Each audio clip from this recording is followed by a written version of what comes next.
Hi everyone, it's Eugene Lisho here, and this is episode 49 of Forensics Talks. And don't forget that we're live streaming to YouTube, Facebook, and LinkedIn. And there is a comment section in Facebook or on LinkedIn or on YouTube, so you can add some comments there if you like. So let us know where you're from in the chat window. Always good to know where people are watching from overseas or around the world from different places. Also, this episode is going to be pre-recorded, so while you're seeing it, this is going to be a recording, but you can ask questions in the chat window. And so today our guest is hopefully going to be monitoring the questions, and I'm going to do my best to do the same as well if I am available, and then we'll be able to answer any questions you have. We can always follow up afterwards. Also, I just want to make a couple of announcements. The IAFSM, so that's the International Association of Forensic and Security Metrology. It's a mouthful, and also the Association of Crime Scene Reconstruction. So those two organizations are going to be having a conference in February 14th to 18th, 2022 in Denver, Colorado. There's a whole bunch of different things going on. There's a basic laser scanner certification course. There is a mass casualty documentation exercise that's going to be done at an arena. And of course, all kinds of different presentations from forensic professionals. So that should be a really interesting one for you. And I'll make sure that I put the link down there for you. Also, coming up in January 17th to 20th, 2022, I'll be hosting the Forensic Photography Symposium. And that is dedicated to people who are using a digital camera to document evidence, whatever it might be. And it's looking at alternate light sources. It's looking at infrared. It's looking at crash scenes. It's looking at crime scenes. So if you are interested in what the digital camera can do for you, and you want to listen in on what a number of different professionals from around the world have to say about the problems and the solutions to those problems, by all means, please look at the link below, go to the website, and registration is open, as are abstracts. So abstracts, the deadline is going to be November 30th. We've had a great response on abstracts. So unfortunately, it means I'm going to have the difficulty and problem of turning away some people, but we want to make sure that we have the best topics for you. Okay, let's get started.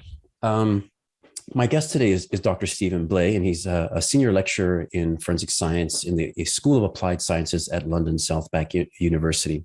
He specializes in fingerprint enhancement and imaging with interests in the interactions between trace evidence, the surface it is deposited on, and the environment it's exposed to. Dr. Bleay graduated material science from the University of Bath in 1988, obtained a PhD from the same department in 91. After 10 years working on stealth materials for the Defense Evaluation and Research Agency, he moved to the Home Office in 2003 and spent 15 years working on fingermark visualization processes. He's one of the authors of the internationally recognized Home Office Fingermark Visualization Manual and has over 50 publications in forensic science journals. His main interests are in the interactions that occur between the environment, the surface, and different types of trace evidence that may be deposited on it. These interactions are critical in understanding whether trace evidence is likely to survive the conditions at a crime scene and subsequent environmental exposure. Dr. Bleay is also focused on understanding the changes in chemical and physical properties that occur, which may lead to improved ways of recovering trace evidence exposed to the extreme environments. And that's one of the questions I'm definitely going to be asking you today. So Dr. Bleay, first off, thank you very much for being here today. Thanks very much. Thanks for inviting me. Oh, excellent. I don't know if I should say this or not, but you're sort of locked away for a little bit. So this is going to be a rather interesting thing here. Yeah, no, I tested positive for COVID a couple of days ago. So I'm staying indoors till the 24th of November. 24th. Okay. Well, geez, I don't know how you're going to survive that. That's going to be a kind of difficult. That would be difficult for me if I had to lock away. But anyway, hopefully it goes well for you. You're obviously in good shape, and I appreciate you being here while maybe you're not feeling your best. So that's fantastic. The first question I have that I often ask a lot of my guests is before you were Dr. Bleay, and you were younger, were you always one of those kids that were ripping apart, the toys and trying to figure out what was inside? Were you interested always in materials? And what was your path or your journey to where you are today? Well, I think probably there's an element of that. Yeah, I mean, I was always interested in things like insects, fossils. They were things that really interested me as a boy. But yeah, there was a book on forensics that I used to get out of the library as a young boy, and I just can't find out what the book was, but I got it out multiple times, and it sort of gave me that sort of background interest. And yeah, I read Agatha Christie. I loved Agatha Christie novels. But it's not something that immediately occurred to me as a career. It was just something that I was interested in as a child and never thought I'd get the chance to do later in life. But you started, I mean, you were doing materials and material science. That you sort of had that kind of background. And were you in? Was it aerospace that you were into, or what area? Well, it was materials themselves. I think it's one of those things. You go to a school careers evening, sixth form. So in the UK, that's sort of 16, 17. Not really knowing what I wanted to do. There's a huge queue by the chemistry counter. I was good at chemistry. And I went and spoke to a man on the metallurgy and material science stand who was sitting there on his own. And he started telling me more about what material science was and the combination of chemistry, mechanical engineering, physics. And I thought, no, that's really interesting. So that became the thing I wanted to do at university. And Yeah. you know, finding out more about the materials that form the world around us just became an interest, but also a good degree choice. Yeah, my first job out of university was working at the materials and process engineering lab at what became Boeing. It for me it was incredible because anything that touched the aircraft, whether it was coolant from machining or composite material or whatever, we got involved in. And so we did like failure investigations and things like that. But this is one of the things I'm going to be asking you about today, but just the variety of things you have to deal with in your area is enormous. And so that's something that I guess if you're a person that likes variety, it must be good for you. Yeah, no, I think I've always been lucky in having a job where if you're stuck with one particular project, there's always something with a bit of variety and something different to do. Very fortunate with that. But yeah, variety, yeah, definitely. So how did you transition into forensics then? Well, I think it's the fact that when I finished my PhD, I had the sort of feeling I'd quite like to be a lecturer, but at the time there wasn't the opening to go directly into lecturing. You had to go in and get a bit of industrial experience. And the natural transition from what I'd been doing, which was composites, you mentioned composites, what was the Royal Aircraft Establishment and what became DERA at Farnborough were recruiting people to work on composite materials. So that's the job I took. And actually, again, it's one of those things you talk about variety and interest. I just got so interested in what I was doing, and the lecturing took a bit of a backseat. But once you're in the civil service, when I sort of begun getting sort of itchy feet after about 10 years or so, it's looking for other jobs available in the UK civil service. And there was this one for, again, what was then called the Police Scientific Development Branch. And they had a fingerprint development team, and it sort of took you back to that book I used to get out of the library. And fingerprints, yes, maybe there's a chance to do something again. Which, and I think the thing that working on stealth materials, you're trying to make things disappear. Working on fingerprints, you're trying to make things appear. So it's almost turning some of it on its head. Good point. Well, when we talk about, we'll start getting into it here, but the term trace evidence, when people talk about trace evidence, it's a wide variety of things, right? Like, so what kinds of things does it encompass? Well, I mean, it's anything that can be transferred between one surface and another. So, classic. Well, a fingerprint is obviously a classic example of that. You're either picking up something from the surface you're touching because your finger is wet and you've got something like dust on the surface, or you're transferring things from the finger the other way. But you can think of that in lots of contexts, and materials plays a big role in this as well. So fibers can be transferred between two different surfaces. Glass can be transferred from one surface to another. Pollen, all these things which are small and yet have a capability of either transferring from the environment to the surface or between two different surfaces that come into contact. Yeah, that's this is part of the problem that I was thinking about this earlier. It is sort of reading some of the things you had published and such. It's like, there's so many different things here that, I often leave this for the end of the interview, but for example, there must be an enormous amount of work still left to do in your field. Yeah, I mean, I think people think that fingerprints, they've been around for over 100 years. Everything's known, but I think there's some really exciting things that people are beginning to do. The fact that your fingerprint contains what you excrete and also what you picked up from the environment around you means there's a lot of contextual information within that fingerprint. And although I'm not directly working with those methods myself, that there are some groups that I've collaborated with that do some tremendous work in that sort of field. Well, one of the first problems then with trace evidence is it has to be the detection, like the starting point. So you're at a crime scene or something, and then you have to be able to see it somehow. So I know that you're also you do some work with imaging, light sources, and things like that. So what are some of the ways that either chemically or physically with lighting or whatever that we can help, or you can help an investigator see things they normally couldn't see with the naked eye? Well, I think if anyone's familiar with the Home Office manual or any sort of investigation process for finger marks, you would be starting with light sources. And the simplest one to start with is the white light source, because, by careful use of white light, you can certainly get a difference in reflection or a difference in the behavior of the surface to the finger mark. And there are many ways that you can make marks become visible without having to apply chemicals.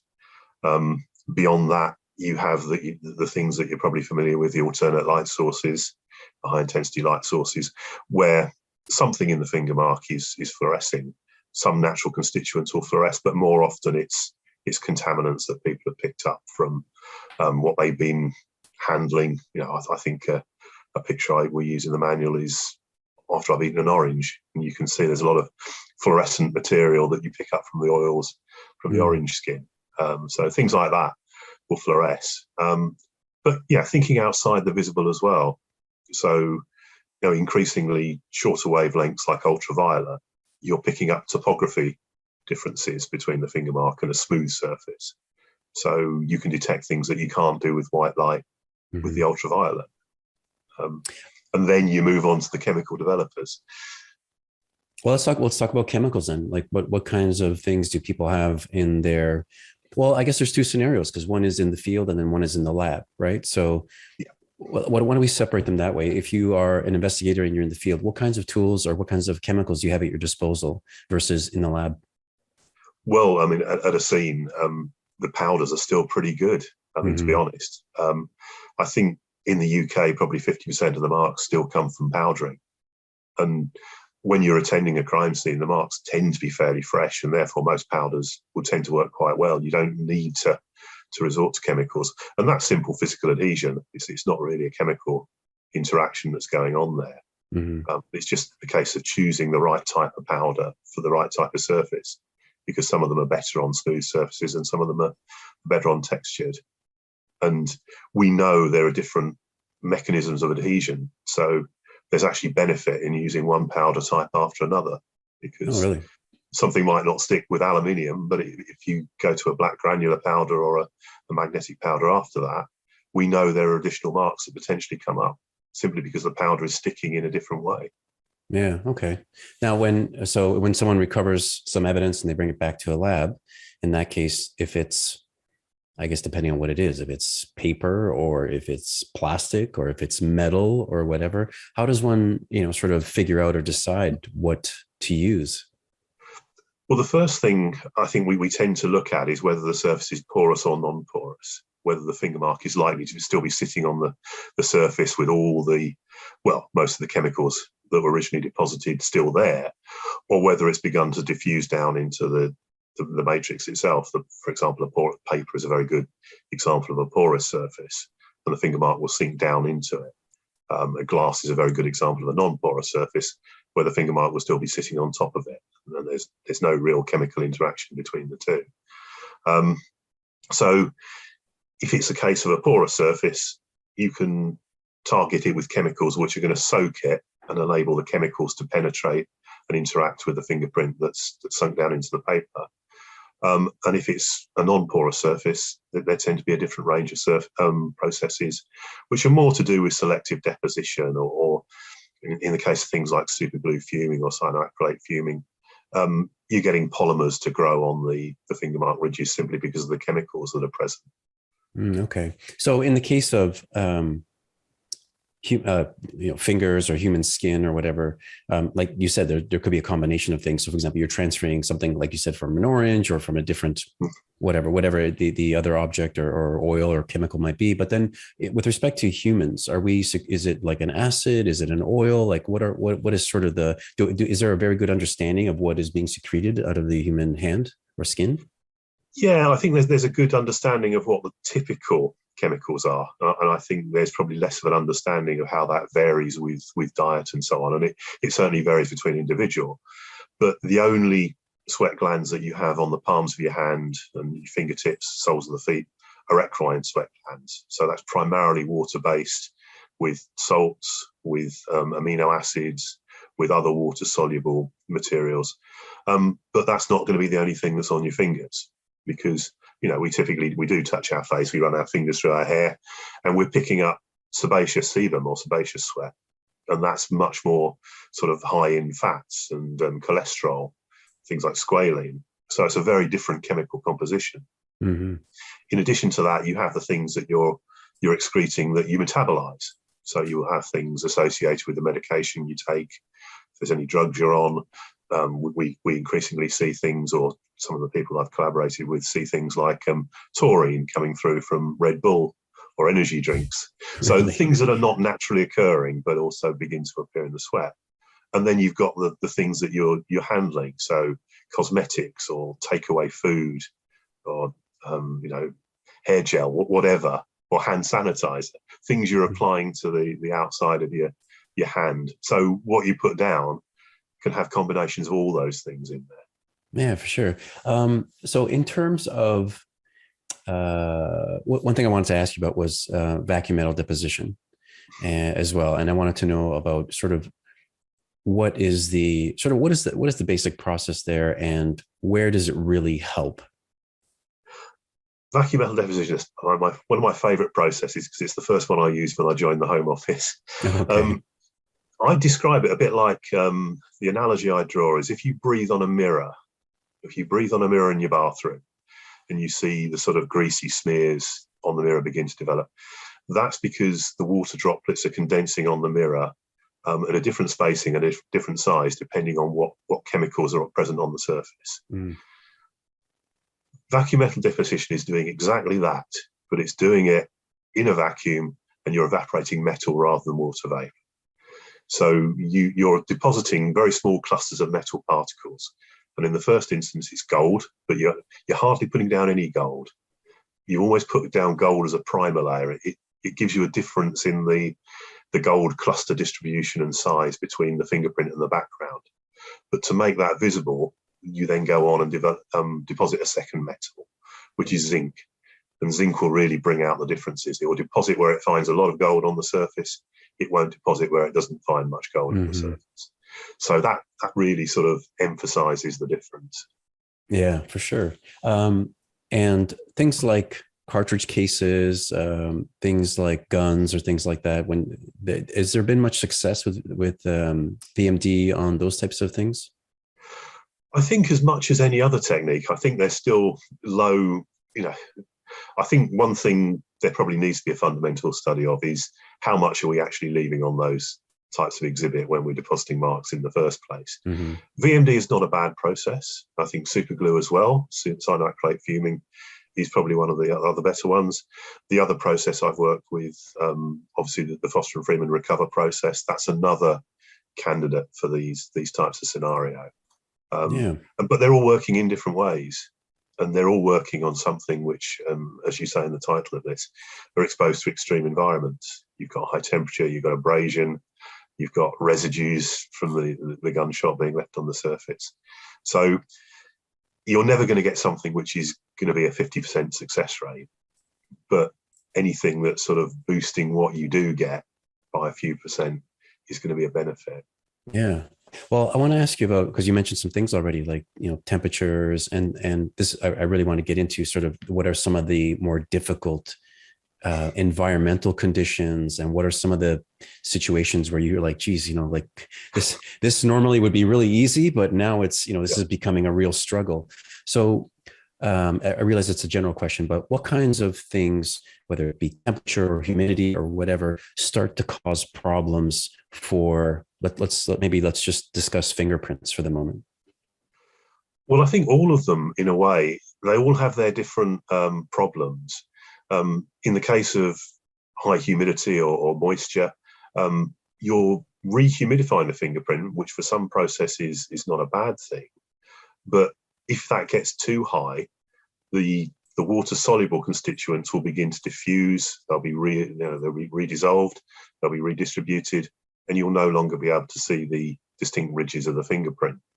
If something's fully immersed in water, anything which is water soluble will disappear, and all you'll be left with is the water insoluble constituents. So there becomes a very limited range of processes that still work in that scenario. High temperature, again, you'll get things, some of the low temperature constituents will volatilize. You'll get chemical reactions going on which are totally changing the chemistry. You'll get other things being burnt off. And again, you're left with a much more restricted set of compounds to actually interact with. So, yeah, all sorts of things can go on and generally do. And it's understanding what's left and what's still available and what processes will still target it is I think the knack. I was just thinking about the inverse. Are there any extreme conditions that actually help you? Well, funnily enough, I mean, with Physical Developer, which is the process for developing finger marks on wet paper, or one of them, but probably the most effective, heating things a bit seems to improve it. From my observation, I'm not saying that's based on a very statistical or the deep scientific study, but I think gentle heating can improve certain processes. Because it dries the mark out and makes certain things more available.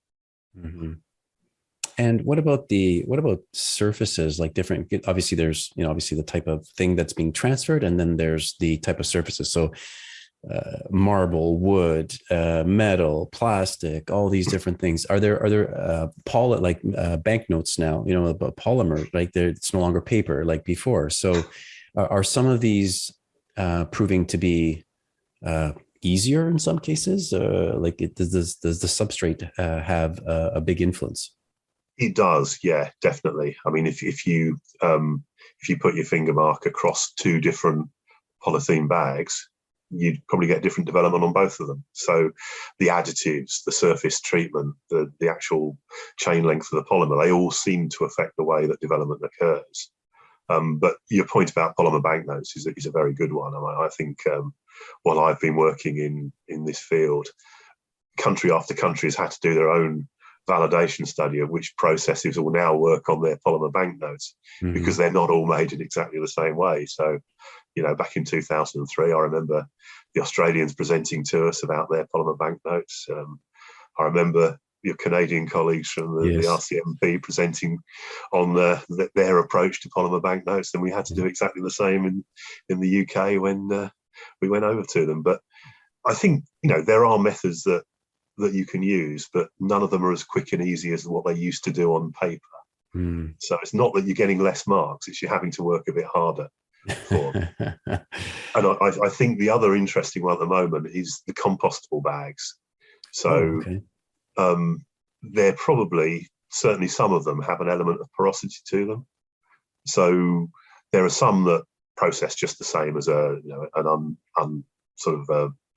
non-biodegradable or a non-compostable bag, but there are others that probably need to be processed in a slightly different way. And I think, again, there's some research groups exploring that at the moment and trying to establish what the optimum route is. And I've got a project student at the moment having a look for me as well.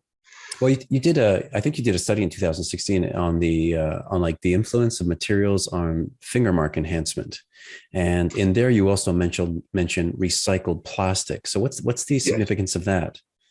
Well, I think again you talked about VMD, and I didn't actually answer your other point. What VMD is good for? It's good for pretty much any non-porous surface, because it's not relying on chemicals. It's just relying on a difference between the finger mark and the background.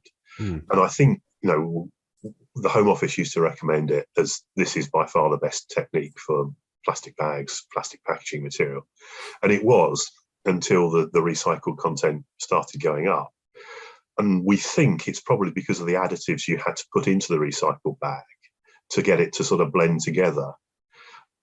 We suspected that those additives are probably migrating to the surface layer, and the finger mark and the additive layer were probably less easy to distinguish than they previously were. So the effectiveness went down on a recycled bag. It didn't mean we couldn't develop finger marks on the recycled bag. We just went to the fallback option, which was cyanoacrylate fuming or wet powder suspensions, which was the other technique coming up at the time. But the role was to make sure that the UK police forces had the most current advice. So we had to say no on recycled bags or anything before about 2006, or I think 2004 possibly. Yeah. So if you use something like VMD, for example, is there an opportunity afterwards to maybe it doesn't work out the way you want? Is there still an opportunity or some other recourse you might have after that process, or are you pretty much done? Is that the end of the road? No, I think with a lot of them, it's a case of where you fit it into sequences. And I think various groups have done research that you can use cyanoacrylate fuming and VMD in sequence and improve the number of marks you get. So there's a bit of a debate about which the best order is, but they're not totally incompatible processes. I see. Let me ask you about mass spectrometry, excuse me, and some of the methods there. You've done some work in this area as well, I believe, and for the recovery of finger marks as well. And so when do you start getting into mass spec? When do you start throwing that at... I have to say, I'm not the mass spectrometrist, but I got into it by reading papers from some of the people I ended up collaborating with. I see. So they've done. I have to say that the mass spectrometry is not done by me, but it's done by people that have vision and a good understanding. But I'm fascinated with what it can actually achieve. So I think the real eye opener for me was seeing one of Professor Simona Francese's papers around 2010. And realizing the information you could actually extract from a finger mark, and also Melanie Bailey at Surrey doing similar work with SIMS, and beginning to understand that the ridge detail isn't the everything here. There's much more information in that fingerprint than just the ridge detail. And both of them explored different ways of extracting it. What about for example, weather? Like, so for example, I know I've been in the UK in the winter, and it can be quite humid and cool and cold or whatever. But maybe in other areas where it's very dry, you have a very dry, hot, sunny Arizona, it's a type weather or whatever. How does the weather influence, the recovery or the sort of the tenacity of these as the finger marks or something on skin, on other materials? I think that's a really interesting point. I think it's coming out more now. The crime scene side of the operations need to become accredited to ISO 17020. People probably haven't really thought much about the effect of the environment. But yeah, it does have a big effect. I mean, I was looking at, with a project student again a couple of years ago, we were looking at the influence of temperature on how quickly the blood dyes would stain a finger mark in blood. And at cooler temperatures, yes, you will have to extend the staining time from what you would in a laboratory. I think there's people beginning to do work with powders and recognizing that powders are not necessarily working exactly the same at all temperatures across the range you might encounter. And in some very hot and humid environments, you probably get much more clogging of the surface with a powder than you would in a cooler environment. And in very dry environments, you probably lose the ability to powder quite quickly because the mark has dried out. Really? Interesting. And what kind of, I'm curious about maybe some of the things that you've had, like maybe some of the little aha moments or some of the little surprises that have come up, like, geez, nobody really knows this or something. Or have there been any sort of situations where you've been able to really enhance something either through the combination of maybe more than one thing with lighting and chemicals and filters, or maybe some different things. Yeah, I'm just curious about maybe some of the things that have popped up for you recently. Well, I think one of the things that I was really pleased to do was the paper on sort of 90-year-old documents, and that was all the documents I had there were to do with my granddad's wedding, basically. Oh, really? So I knew where they'd been for 90 years. So I was really interested to see whether I could actually get fingerprints that might have been his. And I did. I managed to get it with Physical Developer, but I wouldn't really have got much unless we'd have gone on to use the blue toning technique, which basically converts this pale grey finger mark into a sort of deep Prussian blue finger mark. And although it's something we've mentioned in the Home Office manual, it's something that not many people have actually researched in depth. And to see how effective that was, and again with a sort of personal interest to see some of the finger marks on 90-year-old documents, that was that's pretty cool. Satisfying. Yeah, sure. Well, that's a very, very personal touch. So that's kind of neat.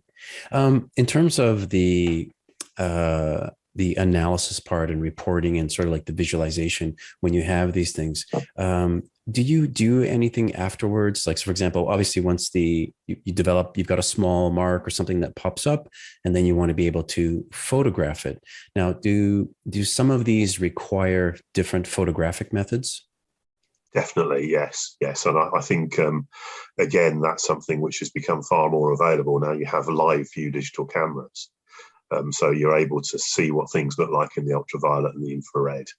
And yeah, infrared was one of the early things I looked at. We happened to have a sort of scientific grade infrared camera with a semi-live capture.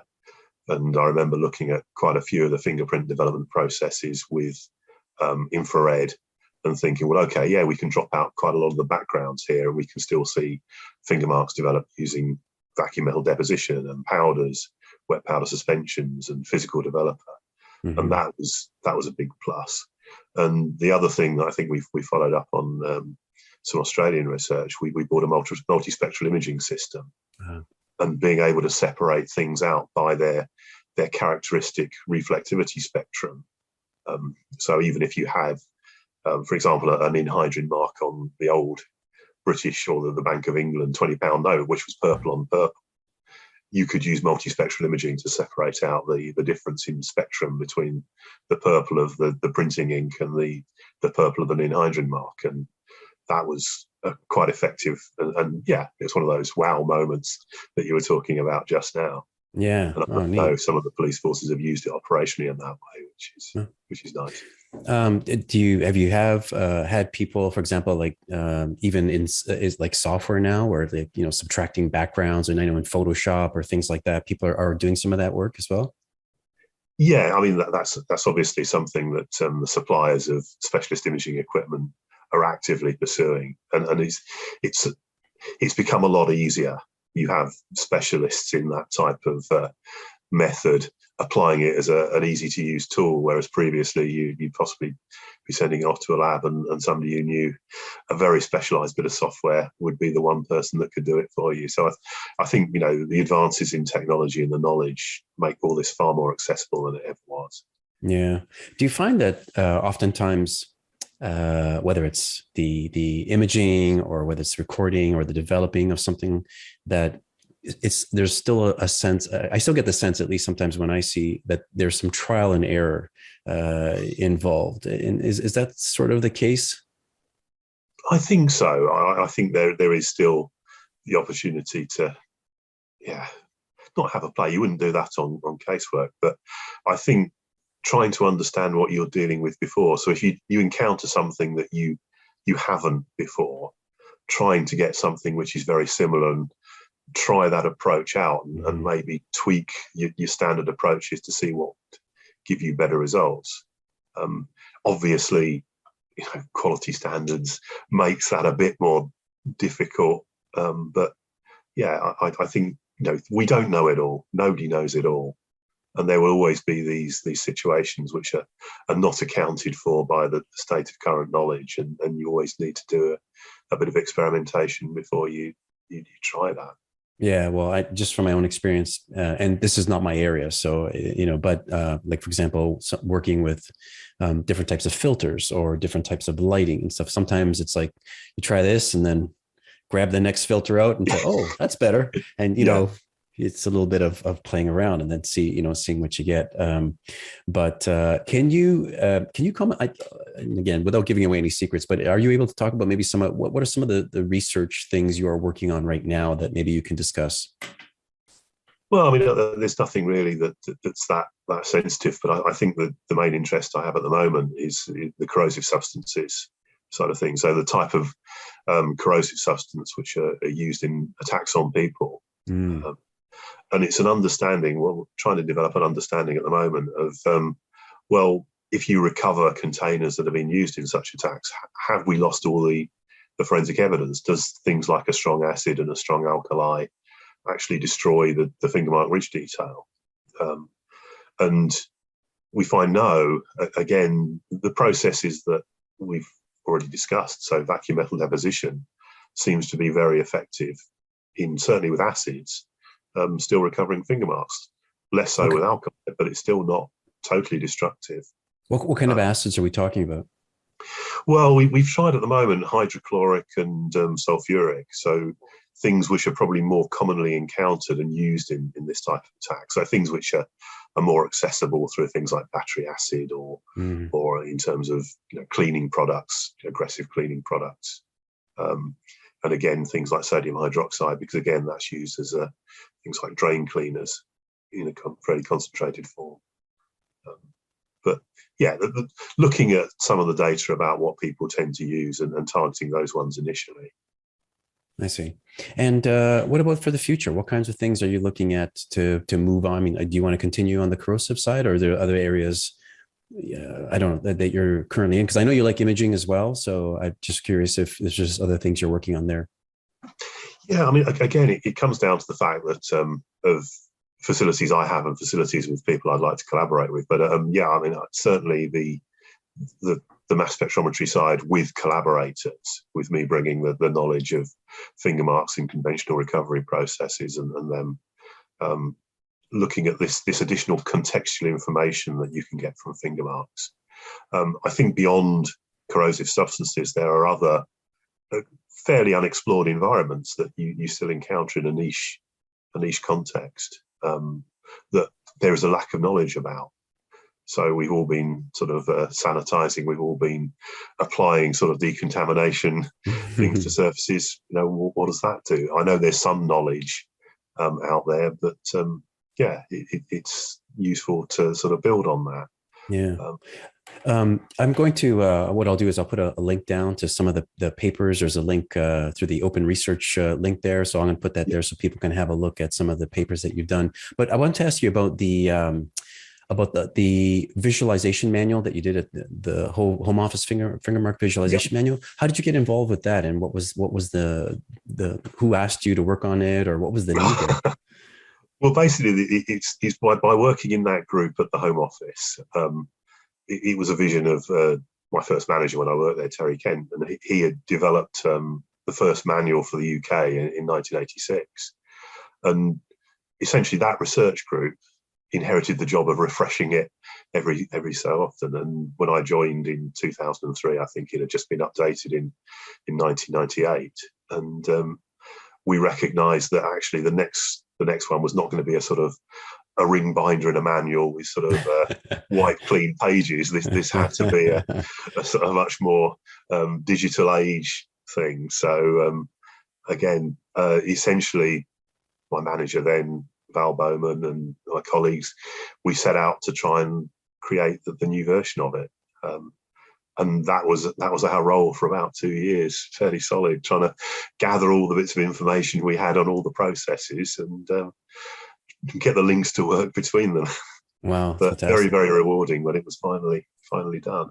Excellent. Well, only one more question, and that is just if someone is interested in contacting you, if they have any questions about some of the work that you're doing or whatever, is it best that I'll show a link to maybe the university Yeah, email. Is that okay?